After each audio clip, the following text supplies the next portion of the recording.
Hello, friend. Let's talk about doubt. So, doubt's a funny thing, and I don't mean that when you're feeling dubious about a highly rated restaurant or a stranger's intentions. I mean self doubt, imposter syndrome, and it's something that I think everyone struggles with.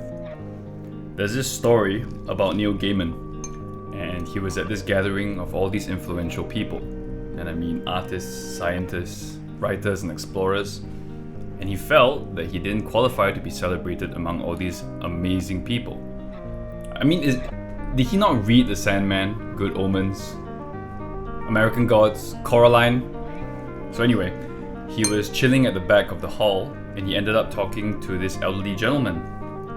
And this old man said to Neil Gaiman, "You know what's strange? I just see all these people and I wonder what the heck am I doing here? I mean, they've made all these amazing things. And I just went where I was sent." And Neil Gaiman replied, "Yes, but you were also the first man on the moon. So I think that counts for something." And I just found this story a little reassuring because if even Neil Gaiman and Neil Armstrong could feel this way, it makes what I feel on a regular basis easier to swallow. When I was a kid, about 14 years old, my English teacher used to tell me that I had a very unique writing voice. And she told me that she could see me as an author someday. So one day she told me after class that she knew someone in the publishing industry and she gave me the entire June vacation to write something for her to send to them. So even back then, it was a dream of mine to be an author. But weirdly, I didn't do a single thing the entire semester break. I can't even remember what I did. Probably nothing, just going to bowling alleys and cinemas with friends. On the very last day of vacation, I wrote out the entire manuscript in one sitting. I handed it to her in a scribbled notebook with my doctor's handwriting. I didn't even use Microsoft Word, by the way. So till today, I still remember the look on her face. And I think about it time to time. And sometimes I still wonder why I didn't just write the damn thing. But only recently did I internalize it properly. I think it was because I was scared I was not good enough. So my thing is, what if every moment didn't have to be perfect? Because sometimes we base ourselves on one thing. And if we don't succeed in it, it means that we are a failure. We are failures. So it's a risk to base your self-worth on the singular, your business, your talent, your popularity. Because when you lose it, this thing that you outsource your worth on crumbles your whole identity.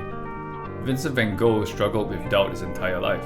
He created over 2,000 artworks, but only sold one painting in his entire lifetime. One!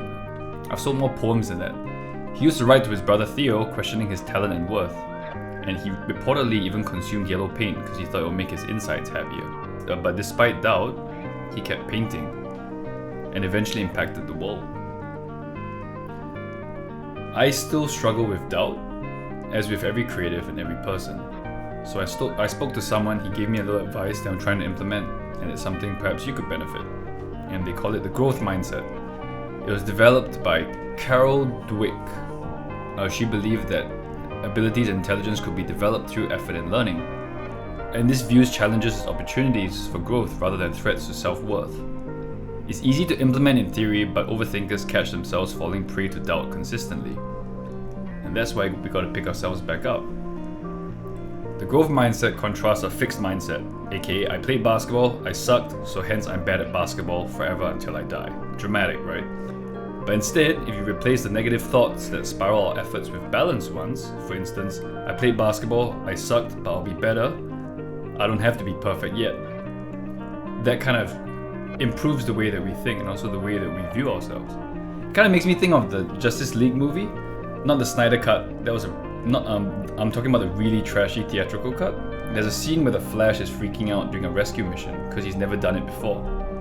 And Batman tells him, just focus on saving one person. And then you go from there. It's like when I play basketball with friends, even when we're playing till an 11 score, when we're down 10-0, I always want to focus on 1 point at a time. Because if you're imagining scoring 11 straight, it feels impossible, so you just give up, right? But if you focus on 1 point at a time, it makes things a little bit better, and it's more of a growth thing. I've got plenty of insecurities about my writing. In poetry or prose or events or book sales, in the presence of other creatives or business meetings, there's actually always the feeling in the back of my mind that I don't belong in this space.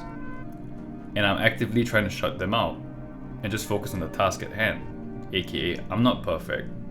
I never have been. But I'm trying. just like you are, right? So if you fight the monster called effort, you will get to the castle. So write that damn book.